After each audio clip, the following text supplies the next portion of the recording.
so many advanced flying techniques in Star Wars Squadrons, I wanted to have one video where I go over dead drift, retro drift, boost skipping, boost gapping, shield skipping, shunt charging, multi-drifting, skiing, pinballing, all in one video, explain what they are briefly and the mechanics behind them, and then also give you a jumping off point to explore each one further. This is going to be a great starting point for anyone who wants to get better at Star Wars Squadrons or experienced players who want to get a refresher. Boom, boom.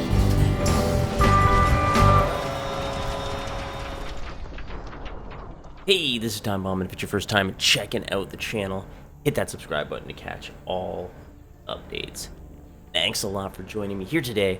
I'm going to do something that I think will help out a lot of people. I'm going to go over all the different kinds of techniques and, drifting styles that there are. I'm going to go look through all of them, kind of give a short description of them, and kind of go over how you're kind of going to be able to do them all. So, starting in the beginning, in the early days of Squadrons, there was Driftipedia and Rhifox. Rhifox was maybe the best wide-wing pilot that, was in the game. I remember her just being so dominant. She was so good with it, and she broke down a lot of these different things. I think what the deal was earlier in the game, that they were, Rhifox had an understanding for all these mechanics that was kind of beyond everyone, and I'm sure she would just be killing it still if she was playing, but I don't know, she stopped playing, so I don't know. Where's Rhifox? F in the chat for Rhifox.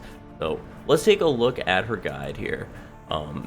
She broke it down the simplified way of what a drift is, and describing it comes from a different flight sim history, basically. So she even talks about micro drifting, which is sort of an older term. We're not going to really get into that one. We'll talk about that later. But the first thing that we're going to talk about, and is kind of confused by people when they think what it is anyway. So dead drifting is a tactic in which you extend the duration of a single drift by dumping power out of your engines, allowing you to fly across the battlefield. So first of all, here we see power is in engine, so we do a boost and a drift, and you see that's like that.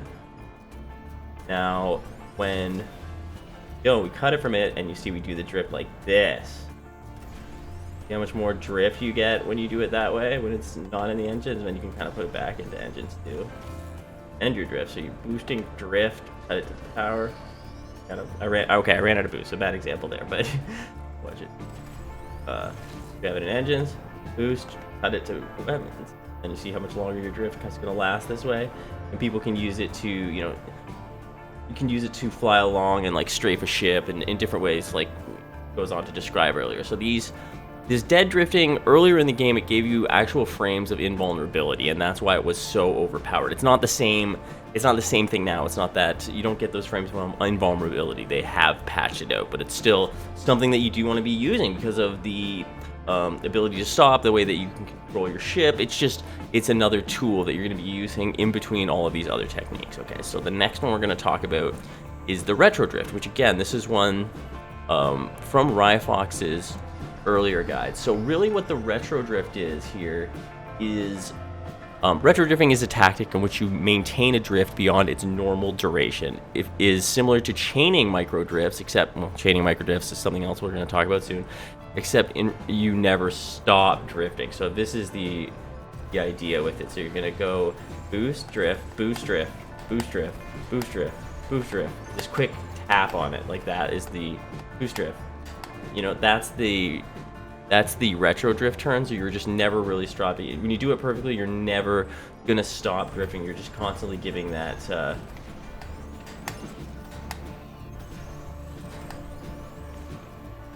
feel like I kind of messed it up there, but that constant turning allows you to do that. You can also not only do it in a circle around you can also do it as you move, so you're like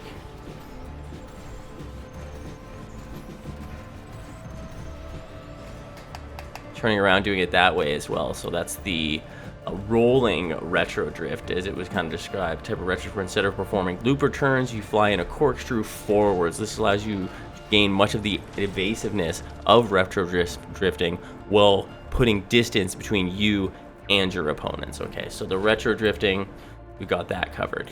So next, we're going to talk about the boost skipping.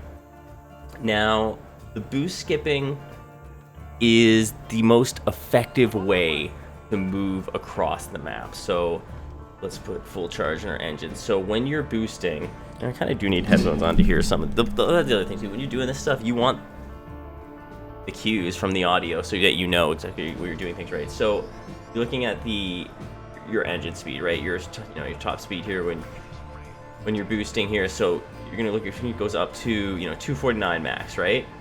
You want to basically maintain that speed, the highest possible speed, as much as possible. So like if you're moving to delta and you just boost like that, it's going to give you so much distance. Let's say you get halfway there in 2 boost meters.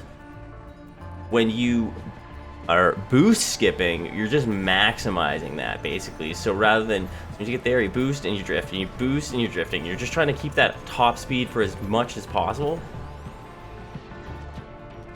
and that'll get you wherever you're traveling at a much quicker rate than if you were to just maximize your boost, like to just press it, engage it, and let you fly right across. You want to be boosting, drifting very quick, boosting, drifting to boost skip across the map, like a stone skipping across the pond almost. So that will maximize your speed across. So that's what people are talking about, boost skipping. So you are really, what we're talking about, this is the phrase we mentioned earlier about micro drifting. That's really what it is. When you're boost skipping, you're just going boost, skip, and you can turn your nose, boost, and skip. You're just doing these quick little drift where you can try to turn your direction and then boosting again, boost, skipping. And you're keeping, when you get, each ship's a little different where you want to find that perfect point where you're boost skipping, but that's the idea behind it anyway. So you can be maximizing your distance, that's maximizing your evasiveness, because you're going to separate yourself from anyone attacking you the fastest by using boost skipping. Now, you're going to be boost skipping as well. You're pinballing. Anytime you're really moving, you're going to be maximizing movement by boost skipping. So this is where we get into boost gasping. Now this is, I mean, I can't imagine if there was dead drifting and fully exploited and boost gasping at the same time earlier in the game. That's why I say Rhifox and Driftipedia were so good, because they understood these techniques. They were boost gasping, well, boost skipping, and dead drifting, basically. They just called it sort of different things, and they couldn't quite explain to us all these things and put it all together. So the boost gasping is really maximizing your power management so that you have everything you need basically all the time here, right? So this is, with this example here, I have weapons and field. See how they're both just decaying? You want to kind of keep both, right?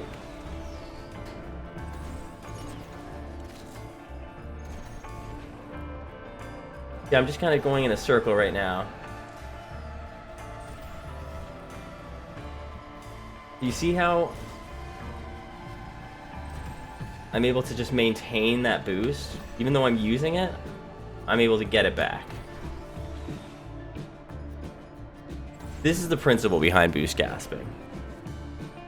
For your usage of boost and drift, you want to regain it. So the refill rates used to be a little bit higher, and that's how they nerfed it, is by reducing those. So now it's a lot more difficult in some ships to do that. The Empire still has a big advantage because of the shunt charging, which we'll get into next, and being able to just throw it back and forth. So now I have everything into weapons, right? Like when I put it all in, now I have fully overcharged lasers, and I can put it back into engines. So you can just kind of throw these things back and forth, and boot back in there, and back into engine. So you can just kind of go back and forth, right? And then back in there, you fire some off.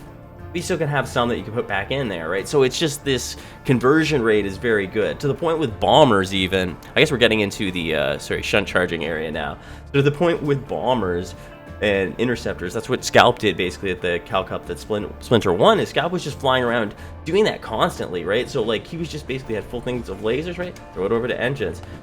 Over, drift, throw it back into the thing. There, throw it back into engines, boost away, throw it back into lasers, dead drift around, throw it back into engines, drift around. So you're just constantly doing this. You're never running out of full boost, right? Or full lasers overcharge. So that's the idea. You just do this around constantly, and you can just pull back. Oh, a little late on it. Zoom, pull it back. So there's some delay or whatever there too sometimes that I'm not good at that. That's the principle behind shunt charging, is that you constantly have the power to throw between them, right? Like So to the point with the bombers, it's so slow to charge a bomber that you're better to charge engines and then throw it over into lasers, because that is faster than charging up lasers itself, right? So that's the idea. Shunt charging is why the Empire is so strong and why they're winning all the time, because if you can dominate movement and actually having overcharged layers so you can output damage the highest, the rotaries, like, that's why the Empire is so dominant. Basically, those two reasons, combining that with all the other drifting skills that I've kind of mentioned above, that's why they are so dominant. Okay, so next thing we can talk about is something that is a little different here. So shield skipping is posted by Tiberius Zahn a bit ago. So basically the idea is that you can kind of skip sort of similarly to the way you're boost skipping, but with the shield. So you sort of skip away from keeping your power in from shields, which I'm not in an Empire ship to show it right now, but with the shield, or sorry, Republic ship, when you take damage, what you do is you put all your power into weapons or engines, and then you put it into shields, and it basically will skip the recharge rate. I should mention it's kind of the same thing too with the skill skipping, and what you're skipping that hit that you kind of take, basically. So you're skipping, here's the steps you kind of go through. You fully overcharge your shields, move power out of shields and into weapons and engines, begin combat as normal. When you take damage and go evasive, immediately push power back into shields during the evasion pattern the moment you stop taking damage. We're talking the second you stop getting hit. Shift power back into the engines and boost up. So that's the idea, basically. You do it that way rather than having it in the shields. I find it more effective to have it in the shields myself, the way that I fly anyway. So that's that technique. Next, we can talk about a couple things that are not exploitative, but pushing the limits of the drifting. So the first one is the multi-drift, or the Sheriff Bounce, which PC players, they can have their boost and drift on different keys. So they can have boost on like a spacebar and drift on S key, let's say. So they can hit the drift key repeatedly. Now the problem is that the game actually registers inputs repeatedly for drift. So people will boost and then drift again and again. Now this is something that Fencar had published earlier in a video, and he put it out there. So this is known. I don't know if there's any way to fix it, just because the bindings are just not there, and I just don't think that's something that they plan on actually changing. So be it. That's the way that it is. We're gonna have to deal with that. The next one I'm gonna talk about is skiing, which I'm not very good at this one. The idea anyway is that a flat surface, you can actually kind of run along here. So we're gonna boost, and you kind of suck into the surface here. It's hard to show. I'm like sucked into that surface. I'm not going to take any damage. Oh, I took damage. You can kind of feel it there. So that's the idea anyway, between surfing. Oh, is it a better surface for me? I can ride it. I can kind of feel it. I don't know if you can kind of tell from this, but I definitely did the surf, and then you can kind of... Oh, I took damage on that one. Bad example. So that's the other one. Now, talking about all these techniques, if you put them all together... We're talking about the dead drifting, your retro drifting, your boost skipping, your boost gasping. You put it all together into these very quick, evasive movements. That's when you're talking about pinballing, which is really what the best players are doing. Is they're just making these quick movements like a pinball, moving through the machine, darting everywhere, all over the place. And that's kind of been, one of the best movements for a while. It's just been kind of defined differently as we've gone along. So that's really the idea here. I just wanted to kind of put all these different techniques together in one video and kind of explain them. I'm going to have links below, because this isn't enough. You actually need to look at these other contents, read these guides, check out what's available out there for you, and go into practice mode to learn to actually, get better as a pilot, and then go into put them into practice in actual games. So, it's a big process, and this is why there is a skill gap in the game. This is what people don't understand. Even people who haven't been playing for a long time, even myself, I was just even reading through this guide, I forgot about some of the value of retro drifting, and I need to, get back into doing that again. Because it is a good evasive technique there, and it's just those things we forget about them because we get into the habits of doing the same thing over and over again. So I think hopefully for anyone, just kind of remembering all these different techniques and their values is a good thing. So thanks a lot for checking out this video. I'm Time Bomb. Give this video a like, give it a subscribe if you haven't, and I will catch you guys later. Boom, boom.